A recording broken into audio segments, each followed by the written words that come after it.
About 8 years ago, a new shipyard introduced itself to the market. The name Salona, and it's based in Spalato in Croatia. And Salona is the Roman name for the city of Spalato. It started in the best possible way by introducing a model, the 45, which has had extreme success. This is because it's a well-balanced, elegant, sporty boat with a distinct quality in the living quarters. After about 8 years of production and more than 50 boats sailing, the shipyard felt it was time to renew its flagship. The model which will substitute the 45 is the 44, and today we're going to see if it has what it takes to take the place of the 45. The project of the Slovenian brothers, Jakopin, resumes the Salona philosophy, which is a sports boat without forcing and with good living quarters. So the spaces are distributed in a balanced way so as not to change the trim when the boat is listing or when carrying typical loads for cruising. Great attention has been paid to the appearance with cut-off stern and a pronounced sheer. There have been advances too in the construction. To differentiate themselves from mass producers, Salona has made the 44 with more refined techniques and materials. Indeed, both the hull and deck are in sandwich construction with vinyl ester resin and infusion lamination. An imposing steel spider has been used for the structure, which also includes the parts of the furniture attached to the floor in the wardroom. Among the interesting construction details, what stands out most is the large steel structure. It's very robust. And the flooring and the base of the dunnage. Obviously, it discharges the chain plates at the base of the mast and on the latter central plate all the studs of the hull. But there's another very interesting detail, and that is the base for all the furniture in the wardroom. Because, apart from being extremely robust, which gives a further strengthening rib for the whole structure, it's also equipped with air holes. So all the basic wardroom furniture is ventilated. In spite of the fact that the example on trial is a prototype, so a boat for which they're also studying alternative solutions, and therefore liable to many improvements, the finishings are of excellent quality. But above all, the new tendency is highlighted by the Salona furnishings. They're all in teak, which is used with horizontal vein. That's a sign of modernity.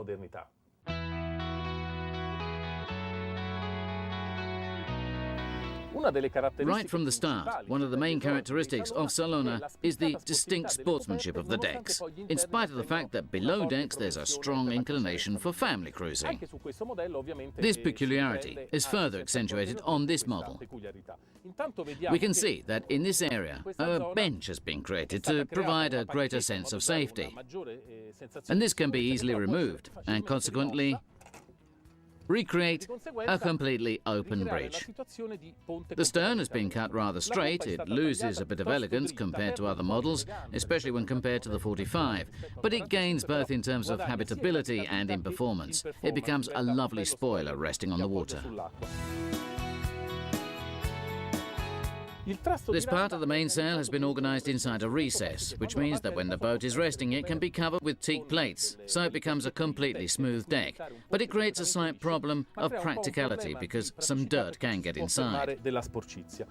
Proceeding towards the front, the cockpit acquires width, and it's very interesting compared to the 45, which didn't have the creation of these two fundamental lockers below the benches.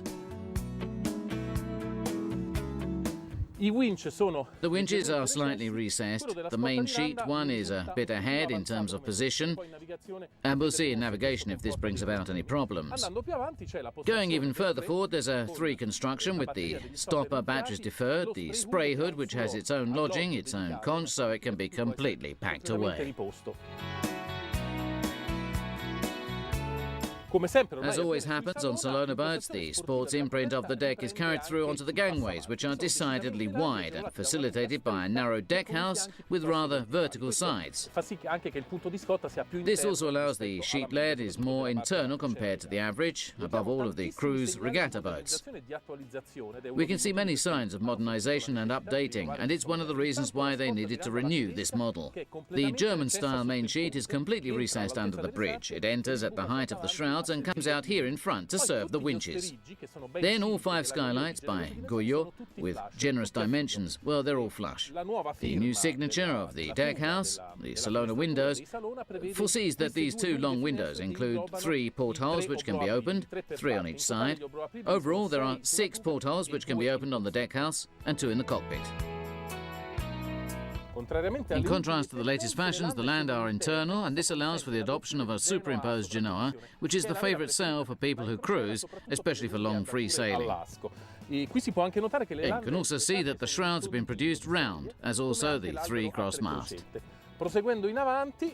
Going further on, a good sun deck space because the deck house has been cut short on the bow, and then an anchor locker which is rather deep that, even if the opening is a wee bit limited, it can also serve as a stowage space. But it's necessary to shift the chain to get something in. That's a shame because the space is quite large. The steel nose, the hatchway, which is completely finished even on the inside, and you can see then the jib winder, which is completely hidden below decks, the bow pulpit on 4 supports. The biggest differences compared to the 45, though, can be found inside, where the layout is extremely different. The layout of the wardroom especially foresees an L-shaped galley on the left and a dinette with opposing sofas. The distribution of the cabins is traditional. 3 cabins, 2 bathrooms, with the chance of a charter version having a 4th cabin with bunk beds, in the bow on the left, which leaves the passage towards the bow cabins free.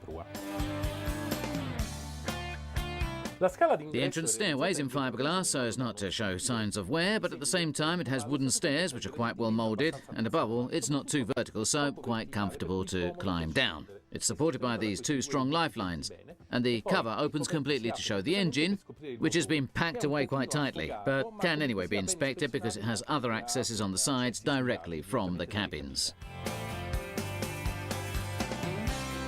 It's the galley that highlights the great difference between the layout of the 45 and this one. Indeed, it's L-shaped with a small breakfast bar. It's a solution we prefer because it's more practical when you're sailing and makes the wardroom convivial, the dinette especially.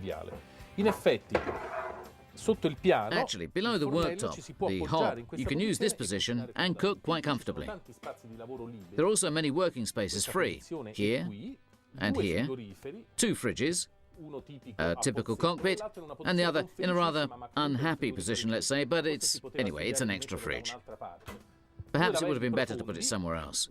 2 deep sinks where you can work well, and plenty of storage spaces, and a number of various drawers. There are several drawers on this boat, among which this large space, partially obstructed by the deck. The pumps may be moved and exploit this space better. This chart desk is a good regular-shaped top, and especially it's been designed with right angles like the rest of the boat, so it's part of the wardroom furnishings. Even the part destined for electronics takes these shapes. The only thing we don't approve of much is that to chart you have to move, and it's not so convenient. The space for the maps is quite large, considering the type of boat, and then there's this containment block, which is quite functional, although we would have preferred it to be a little bit more ergonomic in order to be able to use it as a lifeline. In terms of the drawers themselves, well, this area is very full, complete. There are these 4 drawers which open onto the chart table, always very convenient. A beautiful drawer which opens under the sofa of the dinette. And then 2 drawers, one of which is very deep, for bottles under the dinette table. The dinette table can be used in 2 ways, closed, like this, so as to exploit just the sofa on the left, or with a simple movement, it opens completely. It becomes very large. It will be modified a little to allow access, but in this way it can be exploited both from the sofa on this side and from the small 2-seater sofa on the starboard side. It's a very practical solution, very comfortable, which quickly changes the layout of the wardroom. In the shipowner's version, the bow cabin is large with a bed and with the headboard towards the stern, but quite large at the bottom too.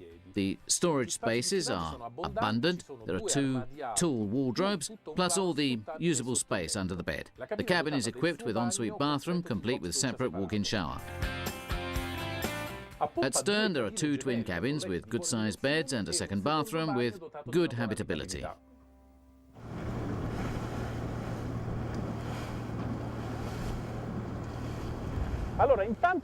It's a lovely day. We've got a wind between 17 and 18 knots, up to about 27 to 28, and reaching points of 30 in real time. So, a beautiful, windy day. Quite a flat sea, but it lifts off the sea as soon as it moves away from the coast. In these conditions, the first really clear sensation is that the boat is quite compact. It's built rigidly, There's no tension in the rotation or peculiar movements. It's a real missile. Already as we've pulled out the mainsail, we feel the power of the boat immediately. Now we're sailing between 9.5 and 10 knots, but the bow line has given great satisfaction. We could also say that the boat sails well in free sail, but it drags a little in my opinion. The bottom is a bit low at the moment. It may be a question of regulation of the mast, etc. This is a prototype. It's just been fitted out. But it's fantastic, Windward. Windward, it puts itself on its lines. There's no way to make it yaw, stable, and very powerful on course.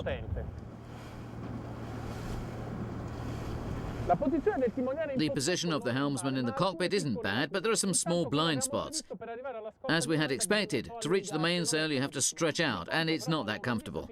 On the other hand, though, when a mainsail operator sits here, he has all the space he needs to manoeuvre. The wheels seem small, indeed the intention is to increase the diameter, but they're sufficient because the wheel blade is well balanced. So there's no need for strong corrections, but at the same time there's excellent sensitivity. The wheelhouses move well back, so sometimes in some movements you can knock the backstay with your shoulder, but it's not that annoying. Whereas footrests really would be needed. This is something that all ship owners will have to have made to measure, because when the boat lists a lot, it's impossible to stand up without having footrests on the bottom of the cockpit. So this is the ideal position of sailing here. Incredibly, in spite of it being a modern boat, Windward, it gives its best. That's due to the fact that in slack it's extremely powerful. It's a very heavy boat, however, so it's a boat which remains on its lines. Whereas Windward, it shows a remarkable pace. That, in my opinion, is above all the fruit of the well-balanced lines. The distribution of the volumes with a listing boat is well balanced between bow and stern, so the boat maintains an excellent trim and really gives a fantastic sensation of power. Another tiny problem we found is the sizing of the winches. In normal conditions they're more than enough, but when the situation is a bit manly like today, if you have to veer a lot, well, they can become a bit tiring. One or two larger sizes would have been better, or perhaps to electrify some. Ah, beautiful. Now they're getting a few strong gusts of wind out there. The boat lays down, and, well, we're never oversailed for these conditions, but you do have always a sensation of extreme safety. The wheel remains efficient, responds well. The boat veers but continues to go straight, and this makes you feel really safe. Well, we've seen how the Salona 44 guarantees good habitability both outside and inside. We've tried it out with sails and were positively surprised. We didn't think it was going to be so fast with such good performances. The only thing left to analyse is the price. Here too, the Salona 44 amazes because the boat has a basic price of just over €217,000 with a relatively complete equipment, which anyway includes the wrapped rigging and the three-cross mast. That makes it an excellent competitor in the cruiser-raicer category, and if it satisfies in regattas as well, we'll see it. But for touring with satisfaction, it's a boat which lacks absolutely nothing. It's a very worthy substitute for the 45, and it's a boat that we hope will have the same kind of success, if not more.